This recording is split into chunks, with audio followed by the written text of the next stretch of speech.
الله أكبر الله أكبر. بسم اللہ الرحمن الرحیم۔ شروع اللہ تعالیٰ کے نام سے جو بڑا مہربان اور نہایت ہی رحم کرنے والا ہے۔ تمام حضرات درود شریف اور سورہ فاتحہ پڑھ لیجئے۔ اللہم صلی علی محمد وعلی آل محمد کما صلیت علی ابراہیم وعلی آل ابراہیم انک حمید مجید۔ اللہم بارک علی محمد وعلی آل محمد کما بارکت علی ابراہیم وعلی آل ابراہیم انک حمید مجید۔ اعوذ باللہ من الشیطان الرجیم، بسم اللہ الرحمن الرحیم۔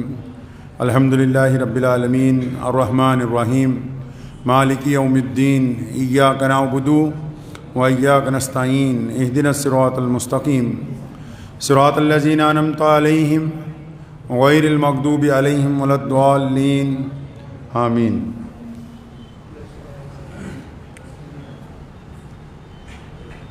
ایک یقین تھا دل میں کہ خدا تو سنتا ہے جب کوئی دوسرا نہیں سنتا۔ ایک یقین تھا دل میں کہ خدا تو سنتا ہے جب کوئی دوسرا نہیں سنتا۔ بالآخر مجھ پہ یہ راز کھلا، کیا وہ سنتا ہے کیا نہیں سنتا۔ وہ سمیع و بصیر ہے لیکن بے عمل کی دعا نہیں سنتا۔ یہ فیصلہ ہے دین فطرت کا، یہ فیصلہ ہے دین فطرت کا کہ بزدلوں کی خدا نہیں سنتا۔ اللہ کے پیارے نبی حضرت محمد رسول اللہ صلی اللہ تعالی وسلم کی ذات گرامی نے ہمیں ایک مکمل زندگی گزارنے کا طریقہ عطا فرمایا۔ اللہ تعالیٰ نے جن چیزوں کی قسمیں کھائی ہیں ان میں ایک قسم نکاح کی بھی ہے، یعنی اس عمل کو اتنا بابرکت بتایا کہ اللہ نے اس کی بھی قسم کھائی۔ اور نبی علیہ الصلوۃ والسلام نے نکاح کی بڑی فضیلتیں بیان فرمائی، اور قرآن پاک نے کہا کہ مرد عورت کا لباس ہے اور عورت مرد کا لباس ہے، یعنی جو میاں بیوی ہیں مرد اپنی عورت کا لباس ہے اور عورت اپنے مرد کا لباس ہے۔ اور لباس میں تین خوبیاں ہوتی ہیں، تین خاصیتیں ہوتی ہیں کپڑے کے اندر۔ پہلی بات تو لباس انسان کے جسم کا تحفظ کرتا ہے، یعنی گرمی میں سردی میں موسم سے انسانی جسم کا تحفظ سب سے پہلے جو چیز کرتی ہے وہ اس کا بندے کا لباس ہوتا ہے، عورت کا مرد کا لباس ہوتا ہے۔ پہلی خصوصیت لباس کی یہ ہے۔ دوسری خاصیت لباس کی یہ ہے کہ لباس انسان کے عیب چھپا دیتا ہے۔ جسم کے اندرونی جو عیب ہیں چمڑی کے، لباس جب بندہ پہنتا ہے، کوئی عورت مرد بچہ بوڑھا، تو پہلی تو خصوصیت یہ ہے کہ لباس چاہے کیسا بھی کیوں نہ ہو، یا تو وہ سردی سے بچائے گا، گرمی میں دھول مٹی سے بچائے گا۔ دوسری خاصیت کیا آ گئی کہ لباس جو ہے وہ جسم کے عیبوں پر پردہ ڈال دیتا ہے، پردہ پوشی کرتا ہے۔ اور تیسری قسم لباس کی، تیسری خاصیت لباس کی یہ ہے کہ لباس انسان کی شخصیت کو زینت عطا کرتا ہے، خوبصورتی عطا کرتا ہے، پرسنالٹی کو ڈیولپ کرتا ہے۔ اللہ تعالیٰ نے یہ تمام باتیں کتنے خوبصورت الفاظ میں بیان کر دیں۔ فرمایا کہ مرد اپنی عورتوں کا لباس ہیں، عورتیں اپنے مردوں کا لباس ہیں، یعنی کہ جن کا نکاح کر دیا گیا یہ ایک دوسرے کے مصیبت کے وقت کام آنے والے ہیں۔ اللہ تبارک و تعالیٰ نے ان کو سمجھا دیا کہ تم ایک دوسرے کے کام آنے والے ہو۔ اور دوسری خاصیت کیا آ گئی کہ تم ایک دوسرے کی پردہ پوشی کرنے والے ہو، ایک دوسرے کے عیبوں کے اوپر پردہ کرنے والے ہو۔ اور تیسرا کہ تمہاری جو آپس کی عزت ہے وہ ایک دوسرے کی وجہ سے ہی ہے۔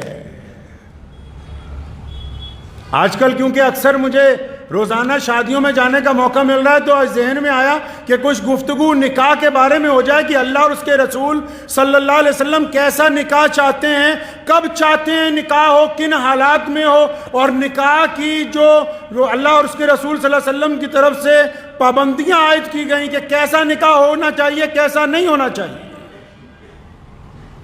اکثر آپ نے دیکھا ہوگا آج کل ہم نے ایک رواج پکڑ لیا، اگر باپ مر جائے مولوی بلاؤ قرآن پڑھاؤ، ماں مر جائے مولوی بلاؤ قرآن پڑھاؤ، گھر پہ مصیبت آ جائے مولوی بلاؤ قرآن پڑھاؤ، کوئی پریشانی ہو مولوی بلاؤ کہاں قرآن پڑھاؤ، اور جب خوشی کا موقع ہو، شادی کا موقع ہو، جب بچے کے جنم دن کا موقع ہو، جب اپنے گھر کی کوئی اچھی کسی پارٹی کا موقع ہو، تب ڈھول بجاؤ۔ اچھا تمہیں غم میں خدا یاد آتا ہے اور خوشی کے اندر خدا کو بھول جاتے ہو؟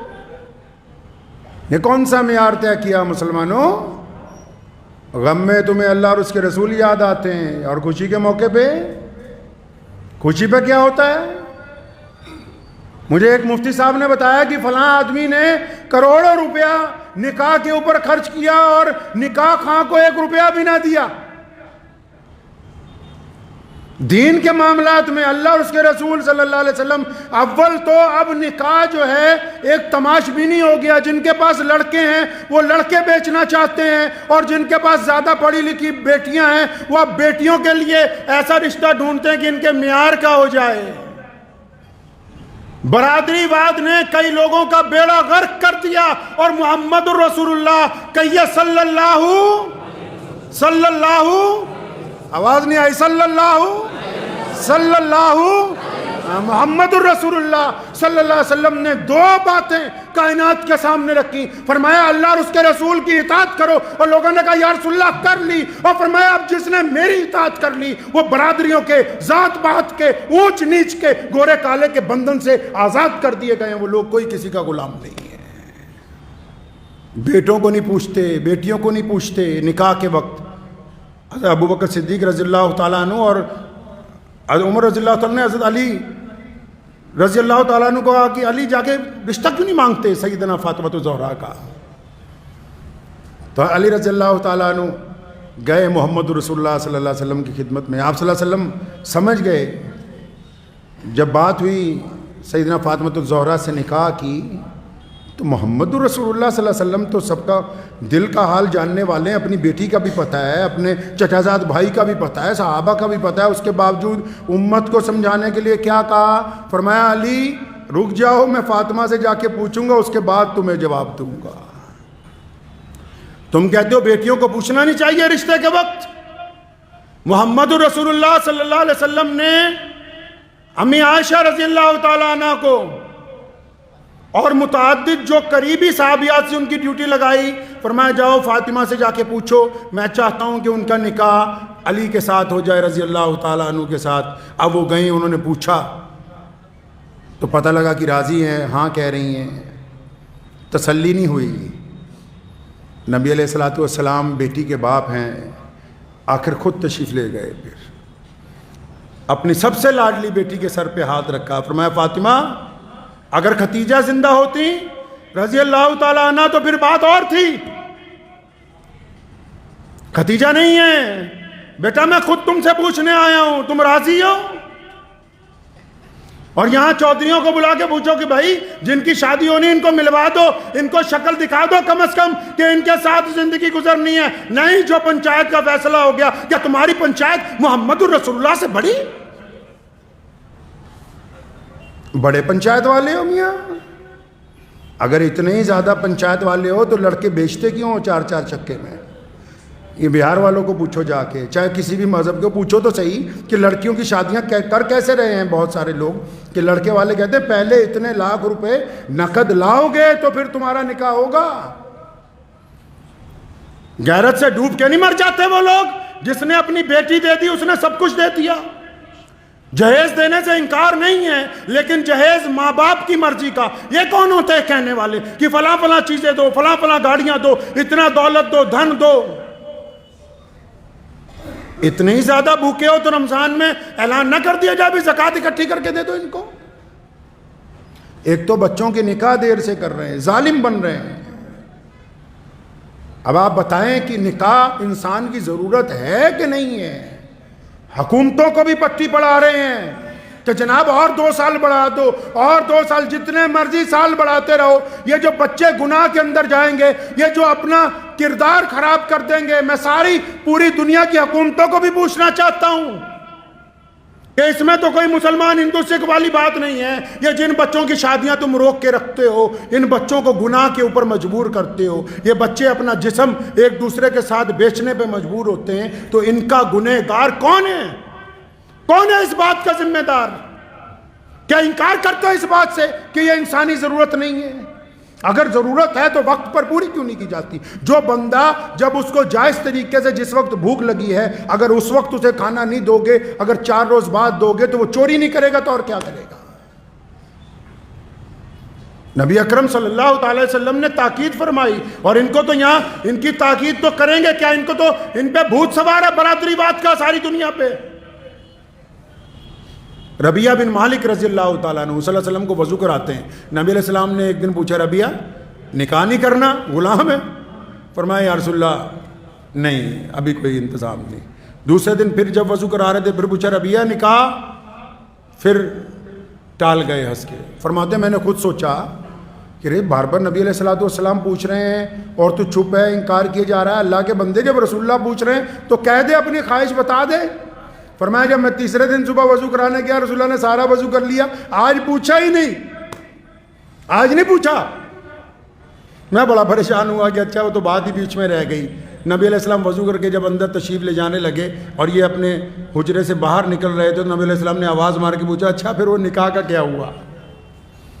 فرمایا یا رسول اللہ آپ جو بہتر کریں۔ تو فرمایا اچھا فلاں انصاری صحابی کے گھر پہ جاؤ اور جا کے کہو رسول اللہ نے تمہیں سلام بھیجا ہے اور اپنی بیٹی کا نکاح میرے ساتھ کر دو۔ غلام ہے، غلام۔ یہ آپ کو واقعہ اس لیے سنا رہا ہوں، وہ قصہ بھی بادشاہ والا اسی لیے سنایا جن کو بھوت سوار ہے برادری واد کا۔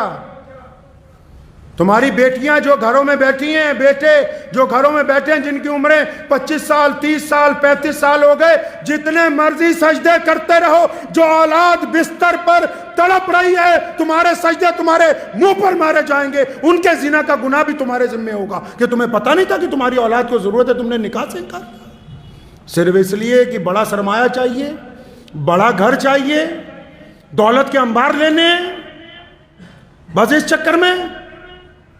حضرت ربیہ بن مالک رضی اللہ تعالیٰ عنہ پہنچے اس انصاری صحابی کے گھر، سلام کیا، انہیں بیٹھ جائیے۔ جب اپنی ضرورت بتائی تو ابھی وہ ماں باپ تو بیٹی کے ماں باپ ہی ہوتے ہیں، ابھی سوچ ہی رہے ہیں ہاں یا نہ، کچھ نہیں کی، نہ تو کرتے ہی نہ صحابہ کرام رضی اللہ تعالیٰ اجمعین۔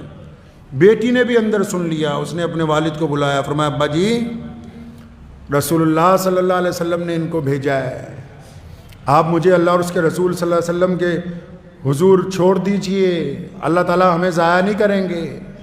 اس طرح کے لوگ اطاعت اور فرما برداری کیا کرتے تھے محمد رسول اللہ صلی اللہ علیہ وسلم کی۔ میں تو اکثر ان مسلمانوں سے پوچھتا ہوں کہ جس نبی علیہ السلام نے کہا کہ ذات اور برادریاں، رنگ اور نسل کے بھید بھاؤ کو ختم کرنا، تم تو اس حد تک ضدی ہو گئے ہو کہ نہیں ہم تو برادری کے باہر نکاح ہی نہیں ہو سکتا۔ پھر کون سی مسلمانی ہے یار؟ کون سی مسلمانی ہے یہ؟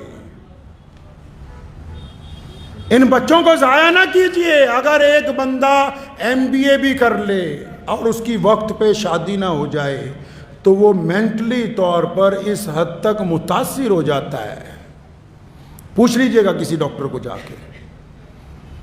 شادی ایک پاکیزہ عمل ہے، ملنا تو مرد اور عورت نہیں ہیں، لوگ پیسے دے کے چاہے مل لیں 1 گھنٹے کے لیے، لیکن شادی کے لیے کیوں کہا کہ کچھ لوگ بیٹھے ہوں، کچھ گواہ بیٹھے ہوں، تاکہ یہ مقدس عمل ہے، اس سے انسانیت نے فروغ پانا ہے، اس سے نئی نسل نے جنم لینا ہے، اس لیے رشتہ زیادہ مقدس ہے۔ عورت اور مرد کا ملنا کوئی بڑے کمال کی بات نہیں ہے، کمال کی بات یہ ہے کہ ان کے ملنے کی وجہ سے نئی نسل کا ایک پاکیزہ روح کو وجود کے اندر آنا ہے۔ اللہ تعالیٰ نے اس لیے اس کی قسم کھائی کہ یہ بڑا مقدس عمل ہے، اور اس مقدس عمل کا کھیل بنا دیا بھائی۔